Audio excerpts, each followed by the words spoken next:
पिछले साल गलवान इंसिडेंट के चलते भारत और चाइना के बीच रिलेशन बहुत खराब हो गए थे, जिसके चलते भारत में चाइना के अगेंस्ट बहुत गुस्सा देखने को मिला। बाइकॉट चाइना मूवमेंट देखने को मिला, पर इसका कोई भी पॉजिटिव रिजल्ट एक साल बाद भी देखने को नहीं मिला है। पेंडेमिक के समय में भारत और चाइना का ट्रेड कम होने के बजाय और बढ़ गया है। जी हाँ, आपने सही सुना। तो नमस्कार दोस्तों, स्वागत करते हैं आपका चार्जिंग पॉइंट हिंदी में। दोस्तों, आज की इस वीडियो में हम बात करेंगे भारत और चाइना के ट्रेड के बारे में और जानेंगे बाइकॉट चाइना मूवमेंट के बावजूद भारत और चाइना का ट्रेड कैसे बढ़ गया और फ्यूचर में भारत सरकार इसको कैसे कम कर सकती है। तो जुड़े रहिए आप इस वीडियो के साथ।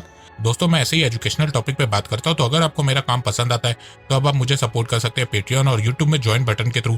और अब आप मुझे फेसबुक, इंस्टाग्राम, ट्विटर में भी फॉलो कर सकते हैं और मेरी वीडियोस को वहाँ पे भी शेयर कर सकते हैं। दोस्तों, अगर आपको एडवांस MS एक्सेल सीखना है तो मैं आपको 1475 रुपए का कोर्स फ्री में दे सकता हूँ। और अगर आपको financial market, share market, mutual fund के बारे में जानना है तो मैं आपको 4720 रुपए का कोर्स फ्री में दे सकता हूँ। दोनों कोर्सेज की लिंक डिस्क्रिप्शन में दी गई है। इन्फॉर्मेशन देने से पहले मैं आपको एक बात बता दूं कि वीडियो में जो भी डाटा और फिगर्स दिए गए हैं उनका source system on foreign trade performance analysis Bharat की डिपार्टमेंट ऑफ कॉमर्स के द्वारा दिया गया। भारत की ओवरऑल ट्रेड की बात करें तो वो पिछले साल के मुकाबले इस साल कम हुई है। जहां 2019-20 में भारत का टोटल ट्रेड $788 बिलियन था, वहीं 2020-21 में भारत का ओवरऑल ट्रेड गिर के $684 बिलियन हो गया। जहां 2019-20 में भारत का इंपोर्ट $474.71 बिलियन था, वहीं 2020-21 में भारत का इंपोर्ट गिर के $393.60 बिलियन हो गया। भारत के इंपोर्ट में 17.1% गिरावट देखने को मिली है। वहीं अगर हम भारत के एक्सपोर्ट की बात करें तो 2019-20 में भारत का एक्सपोर्ट $313.36 बिलियन था, वहीं 2020-21 में भारत का एक्सपोर्ट गिर के $290.81 बिलियन पे आ गया है। भारत के एक्सपोर्ट में भी 7.2% की गिरावट देखने को मिली है। पर ट्रेड कम होने से भारत को एक फायदा ये हुआ है कि भारत का ट्रेड डेफिसिट कम हो गया। जहां 2019-20 में भारत का ट्रेड डेफिसिट $161 बिलियन था, वहीं 2020-21 में भारत का ट्रेड डेफिसिट $103 बिलियन हो गया। ट्रेड डेफिसिट मतलब जब आप इंपोर्ट ज्यादा करते हैं और एक्सपोर्ट कम करते हैं। ट्रेड सरप्लस मतलब जब आप एक्सपोर्ट ज्यादा करते हैं और उसके मुकाबले इंपोर्ट कम करते हैं। भारत का ट्रेड हमेशा से डेफिसिट में रहा है। भारत हर साल दूसरे देशों से ज्यादा सामान खरीदता है और उसके मुकाबले कम सामान दूसरे देशों को बेचता है। चाइना के साथ इसका उल्टा है। चाइना का ट्रेड हमेशा से सरप्लस में रहता है। चाइना हर साल ज्यादा सामान बेचता है और उसके मुकाबले कम सामान खरीदता है। देखो, हम सबको ये उम्मीद थी कि पैंडेमिक के चलते भारत की ट्रेड में गिरावट देखने को मिलेगी और ऐसा हुआ भी। पर अगर हम भारत की ट्रेड चाइना के साथ देखें तो वो पैंडेमिक के समय कम नहीं हुई है, उल्टा बढ़ गई है। जहां पिछले साल 2019-20 में भारत और चाइना के बीच $81.87 बिलियन का ट्रेड हुआ था, वहीं 2020-21 में भारत और चाइना के बीच ट्रेड बढ़ के $86.4 बिलियन हो गया। जी हां, पैंडेमिक, बाइकॉट चाइना मूवमेंट होने के बावजूद भारत और चाइना के बीच ट्रेड और बढ़ गया है। जहां 2019-20 में भारत ने चाइना से $65.26 बिलियन का आइटम इंपोर्ट किया था, वहीं 2020-21 में भारत ने चाइना से $65.21 बिलियन का आइटम इंपोर्ट किया है। पिछले साल के मुकाबले इस साल भारत ने थोड़ा कम चाइना का प्रोडक्ट खरीदा है, पर इस साल भारत की ओवरऑल ट्रेड कम होने से चाइना का शेयर भारत के इंपोर्ट बिल में 13.7% से बढ़ के 16.6% हो गया। भारत और चीन के बीच ट्रेड बढ़ने पर एक अच्छी बात यह हुई है कि भारत ने पेंडेमिक के समय में चाइना में ज्यादा आइटम एक्सपोर्ट किया है। 2019-20 में भारत का एक्सपोर्ट चाइना में 16.61 बिलियन था, वहीं 2020-21 में भारत का एक्सपोर्ट चाइना में 21.19 बिलियन हो गया। भारत का शेयर चाइना के एक्सपोर्ट में 5.3% से बढ़ के 7.3% हो गया। तो भारत और चाइना के बीच जो इस साल ट्रेड बढ़ी है उसमें भारत को फायदा हुआ है। भारत ने लगभग पिछले साल के मुकाबले चाइना से उतना ही अमाउंट का आइटम इंपोर्ट किया है, पर भारत ने इस साल चाइना को ज्यादा आइटम एक्सपोर्ट किया है। इसके अलावा भारत का चाइना के साथ ट्रेड डेफिसिट भी 4 से 5 बिलियन डॉलर तक कम हो गया। जहां 2019-20 में भारत और चीन के बीच $48.6 बिलियन का ट्रेड डेफिसिट था, वहीं 2020-21 में ट्रेड डेफिसिट कम होकर $44 बिलियन हो गया। और ये एक बहुत ही अच्छी बात है। भारत 2018 से अपना ट्रेड डेफिसिट चाइना के साथ धीरे धीरे कम कर रहा है। 2018 में भारत का ट्रेड डेफिसिट चाइना के साथ $63 बिलियन था, जो 2021 में गिर के $44 बिलियन पे आ गया है। पर भारत का ट्रेड डेफिसिट इसीलिए कम हुआ है क्योंकि भारत ने पिछले साल के मुकाबले चाइना में ज्यादा एक्सपोर्ट किया है। भारत ने अपना इंपोर्ट चाइना से कम नहीं किया, जिससे एक बात साफ समझ में आती है कि भारत आज भी चाइना पे बहुत निर्भर है और इसी के चलते चाइना इस समय भारत का नंबर 1 ट्रेडिंग पार्टनर बन गया है। पिछले साल अमेरिका भारत का नंबर 1 ट्रेडिंग पार्टनर था, जहां 2019-20 में दोनों देशों के बीच $88.93 बिलियन का ट्रेड हुआ था, वहीं 2020-21 में ट्रेड गिर के $80.51 बिलियन पे आ गया है। पैंडेमिक के चलते भारत और यूएस की ट्रेड 2020-21 में कम हो गई है और चाइना की ट्रेड पैंडेमिक के समय में भारत से बढ़ गई है। इसीलिए आज चाइना भारत का नंबर 1 ट्रेडिंग पार्टनर है। आइए अब जानते हैं कि पैंडेमिक के समय में भारत का ट्रेड चाइना के साथ कैसे बढ़ गया। तो देखो, इसके पीछे बहुत से रीजन है। पहला रीजन ये है कि पैंडेमिक के समय में हमें यह देखने को मिला कि ज्यादातर देशों में लॉकडाउन लग गया, जिससे ग्लोबल सप्लाई चेन रुक गई। जिससे देशों को आपस में ट्रेड करने में मुश्किल हो रही थी। पर चाइना में लॉकडाउन नहीं हुआ था, तो चाइना के साथ ट्रेड करने में भारत को ज्यादा मुश्किल नहीं हुई।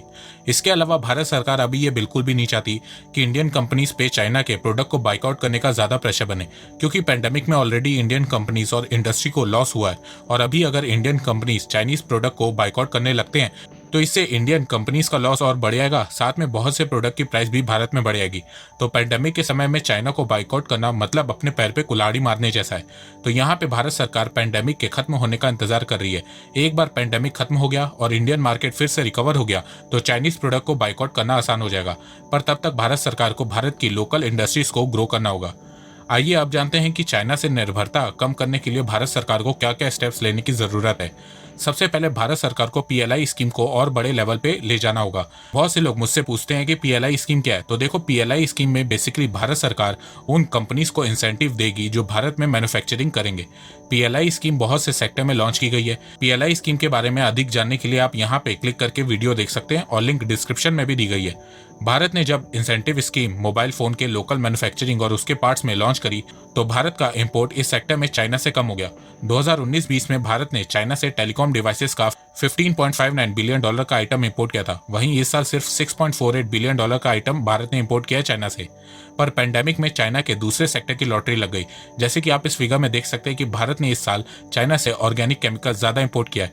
ऑर्गेनिक केमिकल जैसे कि मेडिसिन के raw material, PPE kits, electronic instrument का इंपोर्ट बढ़ गया है, कंप्यूटर हार्डवेयर का इंपोर्ट बढ़ गया है। तो भारत सरकार को इन सेक्टर में भी पीएलआई स्कीम लॉन्च कर देनी चाहिए।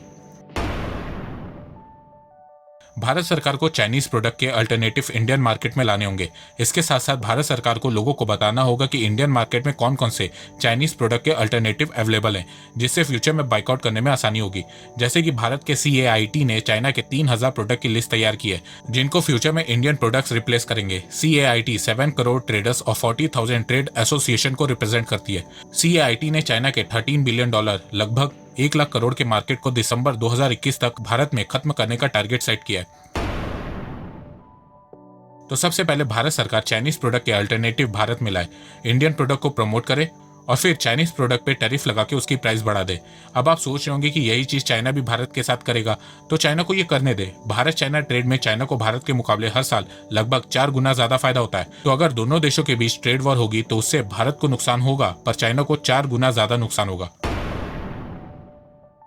इसके अलावा भारत सरकार को इंफ्रास्ट्रक्चर को स्ट्रॉन्ग करते रहना होगा। देखो, आज चाइना मैन्युफैक्चरिंग में नंबर 1 देश है। दुनिया की बड़ी बड़ी कंपनीज के मैन्युफैक्चरिंग प्लांट चाइना में ही है। आज चाइना में हर चीज बनती है, एक सुई से लेकर एरोप्लेन तक। चाइना में मैन्युफैक्चरिंग करना आज के टाइम में इतना सस्ता है कि उसका कोई दूसरा ऑप्शन ही अवेलेबल नहीं है। और इसका रीजन ये है कि चाइनीज गवर्नमेंट ने पिछले 40 सालों में इंफ्रास्ट्रक्चर में खूब इन्वेस्ट किया है, जिसके चलते वहां पे मैन्युफैक्चरिंग करना बहुत आसान हो गया है। भारत सरकार को भी यही करने की जरूरत है। इंफ्रास्ट्रक्चर को मजबूत करने की जरूरत है, कंपनीज को टैक्स रिलीफ देने की जरूरत है, लेबर लॉस को ठीक करने की जरूरत है। और अगर ये सब चीजें भारत सरकार कर देती है तो भारत में भी मैन्युफैक्चरिंग और बिजनेस करना आसान हो जाएगा और इससे भारत की लोकल कंपनीज को चाइनीज कंपनी के साथ कंपटीशन करने में आसानी होगी। भारत को अगर चाइना को सबक सिखाना है तो उसे अपने डिप्लोमेटिक रिलेशन वेस्टर्न और यूरोपियन देशों के साथ स्ट्रॉन्ग करने होंगे, जिससे भारत को इन देशों के साथ ट्रेड करने में एडवांटेज मिल सके। भारत को सालों से रुके यूरोपियन यूनियन के साथ फ्री ट्रेड एग्रीमेंट को साइन करने में जोर देना होगा, क्योंकि अगर एक बार भारत यूरोपियन यूनियन के साथ फ्री ट्रेड एग्रीमेंट साइन कर लेता है तो भारत को यूरोपियन मार्केट का फ्री एक्सेस मिल जाएगा। भारत के प्रोडक्ट पे जो इस समय 9 से 10% ड्यूटी टैक्स लगता है वो खत्म हो जाएगा। इंडियन प्रोडक्ट की प्राइस यूरोपियन मार्केट में अपने आप ही कम हो जाएगी, जिसके चलते इंडियन कंपनीज यूरोपियन देशों में अपना मार्केट बना पाएंगी। साथ में जो अमेरिकन और यूरोपियन कंपनी चाइना से अपना मैन्युफैक्चरिंग प्लांट शिफ्ट करने जा रही हैं, उनके लिए भारत एक बहुत सॉलिड ऑप्शन बन जाएगा। तो दोस्तों, मुझे लगता है कि अब आपको सब समझ में आ गया होगा। तो अगर आपको ये वीडियो पसंद आए तो आप इस वीडियो को लाइक कीजिए और अब आप मुझे सपोर्ट भी कर सकते हैं पेट्रियन और यूट्यूब में ज्वाइन बटन के थ्रू। एक बात मैं कहना चाहता हूँ, आप जितनी मेरी वीडियोस को शेयर करेंगे उतनी ही रीच मेरी बढ़ेगी और उतने ही लोग मेरे से जुड़ेंगे। तो वीडियो को शेयर करना, चैनल को सब्सक्राइब करना बिल्कुल भी मत भूलिएगा। मैं ऐसे ही एजुकेशनल वीडियोस लाता रहूंगा आप लोगों के लिए। तो अभी तक के लिए बस इतना ही। धन्यवाद। जय हिंद, जय भारत।